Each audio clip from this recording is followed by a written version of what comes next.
नमस्कार दोस्तों। एक दुर्घटना सामने आई है उत्तराखंड से। दिनांक 5 अगस्त 2025 को दोपहर लगभग 1:45 पर बादल फटने की घटना सामने आती है। बादल फटने की वजह से, बादल फटना यानी मूसलाधार बारिश की वजह से खीर गंगा नदी में बाढ़ आती है। बाढ़ की वजह से उस नदी के एज पर एक स्थित गांव और छोटा सा कस्बा कह लें, धराली नाम का, वह डूब जाता है।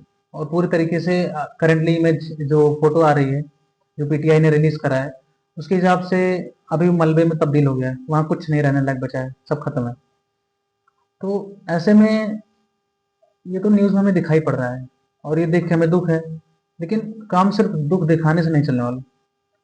हुआ क्या है, इसमें एक्सपर्ट्स क्या कह रहे हैं, जो ज्योग्राफी के और ये मौसम विभाग के एक्सपर्ट्स हैं ठीक ठाक, वो कहते हैं इस पे कि ये एक टोटल इकोलॉजिकल डिसऑर्डर है, इन्वायरमेंटल डिसऑर्डर है, जिसकी वजह से घटना हुई।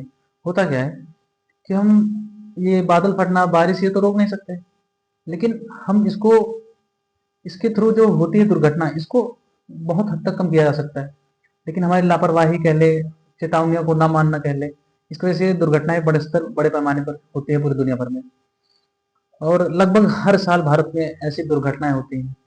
पिछला बड़ा हादसा 2013 में हुआ था केदारनाथ में, जब उस स्तर का बाढ़ आई तो लगभग 5,000 जाने गई थी।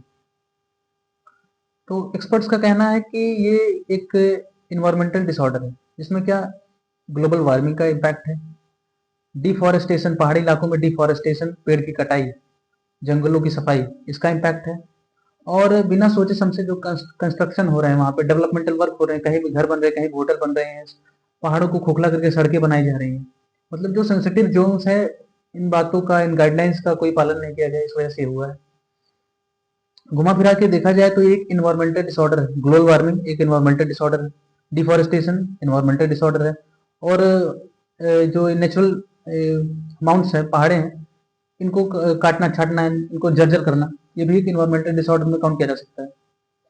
तो एक्सपर्ट्स ने कड़ी चेतावनी दी है कि हमारा आखिरी इस स्तर का दुर्घटना होनी चाहिए, क्योंकि ऐसे बार बार जाने जाती रहेंगी और हम अफसोस जताते रहेंगे, ऐसे तो नहीं काम चलने वाला। गवर्नमेंट को उसको ध्यान देना पड़ेगा। और हम एज ए सिटीजन हम क्या कर सकते हैं, अपने स्तर पर क्या कर सकते हैं, क्योंकि छोटे छोटे परिवर्तन से ही बड़ा परिवर्तन होता है। हम 140 करोड़ लोग हैं इस देश में। अगर हम छोटा छोटा अपने अपने स्तर का काम करने लग जाए तो कोई प्रॉब्लम ही नहीं है। हम गवर्नमेंट को भी उनका काम करने के लिए मजबूर कर सकते हैं। तो एक्सपर्ट्स की बात ये रही। तो ऐसे में उनके लिए दुख है, हमें उन पहाड़ी क्षेत्रों पर रहने वाले लोगों के लिए दुख है। लेकिन हम प्लेन के लोग, उत्तर प्रदेश, बिहार, हरियाणा, राजस्थान, पंजाब, हम जो प्लेन के लोग हैं, खासतौर पे यूपी बिहार के लोग कुछ ज्यादा ही इसको एंजॉय करते हैं। तो हमें, हमारे लिए क्या समस्या है यहाँ पे, हमें यहाँ से क्या सीखना चाहिए, या हमें क्या सहयोग करना चाहिए इन्वायरमेंट के प्रति। कि हम देखते हैं हर साल, हर दूसरे साल लगभग ढेर सारी बारिश होती है, पानी हर तरफ बहते हुए दिखाई देता है, लेकिन फिर 6 महीने बाद, साल भर बाद जब गर्मी आती है, तो पानी की समस्या सामने खड़ी होती है। नलके से पानी नहीं निकल रहा है, लोग सिलेंडर डला रहे हैं, समरसेबल की बोरिंग करा रहे हैं, तरह तरह के झंझट। और बुंदेलखंड जैसे क्षेत्रों में तो लगभग हर साल सूखा पड़ा होता है, पानी के लिए लोग तरस जाते हैं। तो ऐसे में ये हो क्यों रहा है कि ग्राउंड वाटर रिचार्ज नहीं हो रहा है, जो वाटर टेबल है वो रिचार्ज नहीं हो रहा है। वो रिचार्ज कब होता है? बरसात के मौसम में। बरसात के मौसम में जो पानी बरस रहा है, यही सूखता है, जब अर्थ अपनी तरफ खींचता है तो जाके स्टोर होता है, एक चैम्बर टाइप का है, सेक्शन है ग्राउंड में, उसे बोलते हैं वाटर टेबल। तो जब ये रिचार्ज नहीं होगा तो हम कैसे ही उम्मीद कर सकते हैं कि हमें अगले साल पानी पीने को मिलेगा। तो ऐसे में जाहिर सी बात है, हमें करना क्या चाहिए और ये होता क्यों है। अब पानी रिचार्ज इसलिए नहीं हो रहा है कि हम पेड़ काट दे रहे हैं। पेड़ कैसे मदद करता है रिचार्ज करने में? पेड़ की जड़ें वो धरती को चीरते हुए जब जाती है नीचे की तरफ, तो वो अपने साथ छोटे छोटे पोर्स बनाती है। वो जो पोर्स है, जब बरसात होती है तो अपने साथ पानी भी ले जाती है। जब ढेर सारे पेड़ होते हैं तो ये अच्छी खासी क्वांटिटी हो जाती है और नीचे ग्राउंड वाटर टेबल को रिचार्ज होता है। मतलब पानी जमीन में सूख भी रहा है और बह भी रहा है। बरसात में दरअसल ये होना चाहिए, इससे हमारा ग्राउंड वाटर रिचार्ज होता है। फिर उसको हम पूरे साल यूज करते हैं, फिर अगले साल बरसात होती है, फिर उसको यूज करते हैं। लेकिन ये प्रोसेस बंद क्यों हो गया? डिफॉरेस्टेशन और दूसरा कंक्रीटाइजेशन। कंक्रीटाइजेशन मतलब कि हर तरफ हम मलबा बिछा दे रहे हैं, हम फर्श लगा दे रहे हैं, फर्श देखने में अच्छी लगती है हमको, हम हर तरफ फर्श लगा दे रहे हैं, मिट्टी कहीं छोड़ रहे हैं पानी नीचे जाए।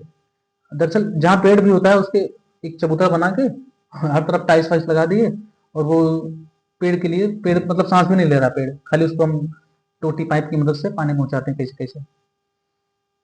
तो हम कर क्या सकते हैं अभी यहाँ पे, हम अपने स्तर पे काम कर सकते हैं, हम अपने घरों में पेड़ पौधे लगाएं, इससे ग्लोबल वार्मिंग को हम कंट्रोल कर सकते हैं।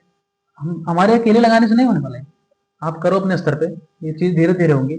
लेकिन अगर हम 140 करोड़ लोग करेंगे, फिर सरप्लस इसके बाद ये पूरे वर्ल्ड में अगर पॉपुलर होता है, लोग इस पर काम कर रहे हैं लेकिन पता नहीं क्यों पर्सन नहीं हो पा रहा है ये।